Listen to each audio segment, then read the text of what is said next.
यह कहानी एक साधु और एक कुंवारी लड़की की है जो एक भयानक जंगल में घटित होती है। इस जंगल में एक बुजुर्ग साधु अपनी झोपड़ी में अकेले रहता था। कहानी की असल शुरुआत तब होती है जब एक रात भीषण तूफानी बारिश हो रही थी। चारों ओर घना अंधेरा छाया हुआ था। आकाश में बिजली जोर जोर से कड़क रही थी और जंगल में एक खौफनाक सन्नाटा पसरा था। साधु अपनी झोपड़ी में बैठा था। उसने दरवाजा मजबूती से बंद कर रखा था ताकि तूफान और बारिश की तीव्रता से बचा जा सके। अचानक झोपड़ी के दरवाजे पर किसी ने दस्तक दी।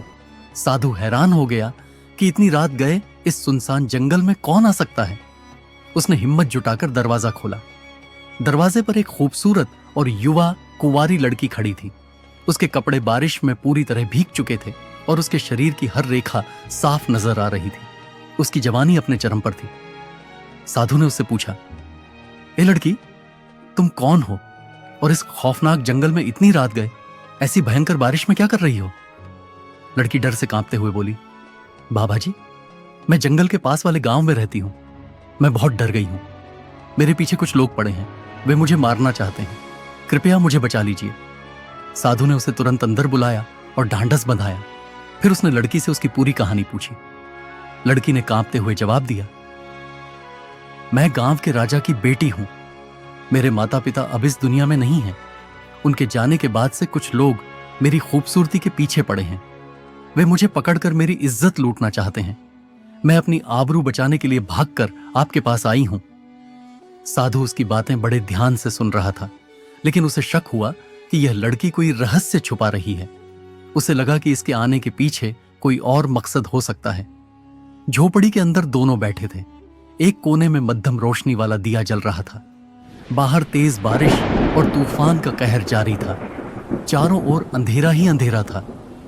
साधु सालों से अकेले रहता था, लेकिन आज उसकी झोपड़ी में एक बेहद खूबसूरत लड़की मौजूद थी। वह उसके भीगे कपड़ों को देखता रहा और दिल ही दिल में खुश होने लगा, लेकिन साथ ही वह खुद को रोकने की कोशिश भी कर रहा था ताकि किसी मुसीबत में न फंस जाए। इसी उधेड़बुन में वह था कि अचानक लड़की बोली, बाबा जी, मैं बहुत डरी हुई हूं। क्या आज रात आप मुझे अपनी झोपड़ी में पनाह देंगे? साधु, जो पहले से यही चाहता था, तुरंत खुश होकर बोला, हां बिल्कुल, आज रात तुम यहां ठहर सकती हो। रात बहुत गहरी थी। तूफानी बारिश थमने का नाम नहीं ले रही थी। लड़की चटाई पर लेटकर सोने की कोशिश करने लगी, लेकिन साधु को नींद नहीं आ रही थी। उसका दिल बेचैन था। सालों से दबे हुए जज्बात जाग उठे थे। प्यार और जवानी की आग उसके मन में भड़क रही थी। वह सोचने लगा कि यह रात कैसे कटेगी। वह खुद को संभालने की कोशिश करता, आंखें बंद करके सोने का प्रयास करता, लेकिन नींद कहां आने वाली थी। तभी अचानक किसी के रोने की आवाज सुनाई दी। साधु चौंक गया और जल्दी से लड़की के पास पहुंचा। उसने देखा कि लड़की रो रही थी। साधु ने पूछा, ए लड़की, क्या हुआ? तुम क्यों रो रही हो? लड़की ने डरते हुए कहा, मेरे साथ कुछ ऐसा हुआ है जो मैं किसी को नहीं बता सकती। यह सुनकर साधु हैरान रह गया और बोला, ऐसी क्या बात है जो तुम मुझसे नहीं कह सकती? आखिर कौन सा राज छुपा रही हो? लड़की कांपते हुए बोली, मैं कोई अच्छी लड़की नहीं हूं। मैं बहुत प्यासी हूं। फिर उसने कुछ ऐसा कहा कि साधु का खून जम गया। वह उसकी ओर देखकर बोली, मैं कोई साधारण लड़की नहीं, मैं एक भटकी हुई आत्मा हूं। यह सुनते ही साधु के शरीर में कंपकंपी छा गई। वह डर से थरथराने लगा और बोला, अगर तुम आत्मा हो तो मैं कैसे यकीन करूं? इसका मतलब क्या है?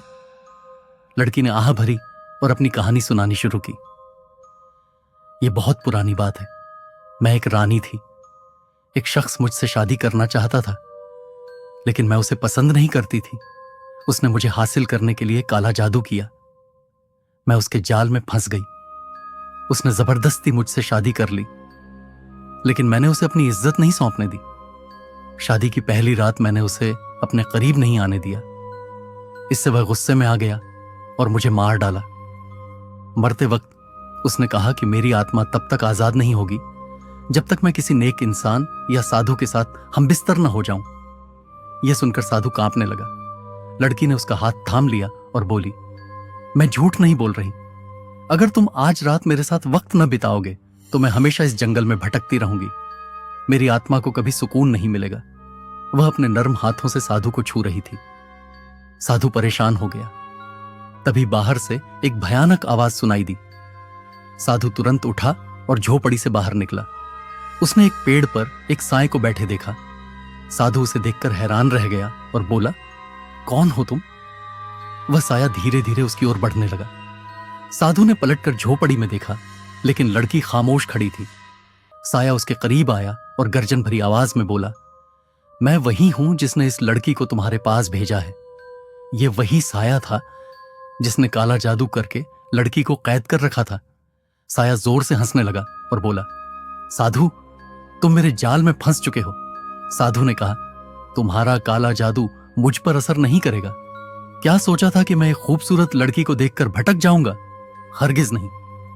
यह सुनते ही लड़की ने नजरें झुका ली, जैसे उसे भी शर्मिंदगी हो रही हो। साये ने चीख कर कहा, तुम्हारे अंदर भी इंसानी जज्बात हैं, तुम मेरे जाल से नहीं बच सकते। साधु ने आंखें बंद की, ईश्वर का नाम लिया और फिर बोला, ए शैतान, मैं तुम्हारे फरेब में कभी नहीं आऊंगा। लड़की की आंखों में आंसू आ गए। वह सोचने लगी कि वह क्या करने जा रही थी। क्या साधु इस साये को हरा पाएगा? क्या वह अपनी कैद से आजाद हो सकेगी? साधु ने फिर लड़की से कहा, अपने अंदर झांको, तुम क्या करने वाली थी? मैंने सालों से किसी बुराई की ओर नजर नहीं उठाई। तुम मेरी मेहनत क्यों बर्बाद करना चाहती हो? खुद को संभालो।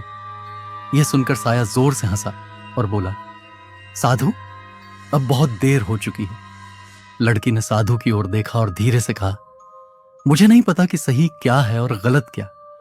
मैं बस इतना जानती हूं कि मेरी आत्मा को सुकून चाहिए। साधु ने नरमी से कहा, तुम्हें अपनी आत्मा के लिए नहीं, खुद के लिए जीना होगा। यह जंग तुम्हें खुद लड़नी होगी। यह सुनकर लड़की चौंक गई। उसने गहरी सांस ली और बोली, आप सही कहते हैं, यह जंग मेरी है और मैं इसे खुद लड़ूंगी। फिर उसने साये की ओर देखा और मजबूत आवाज में कहा, मैं तुमसे लड़ने के लिए तैयार हूं। उसने हाथ उठाया और साये को पकड़ने की कोशिश की। जैसे ही उसने साये को छुआ, तेज हवा चलने लगी। साया हवा में उड़ने लगा और खुद को बचाने के लिए तड़पने लगा, लेकिन अब उसका बचना मुश्किल था। लड़की ने हिम्मत से साये को नष्ट कर दिया। जब सब खत्म हुआ तो उसने आंखें खोली और साधु को अपने सामने पाया। उसकी आंखों में शर्मिंदगी थी।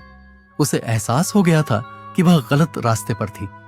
वह साधु के पैरों में गिर पड़ी और बोली, मुझसे बहुत बड़ी गलती होने वाली थी। आपने मुझे बचा लिया। मैं आपकी शुक्रगुजार हूं। साधु मुस्कुराया और बोला, कोई बात नहीं, अब तुम यहां से जा सकती हो।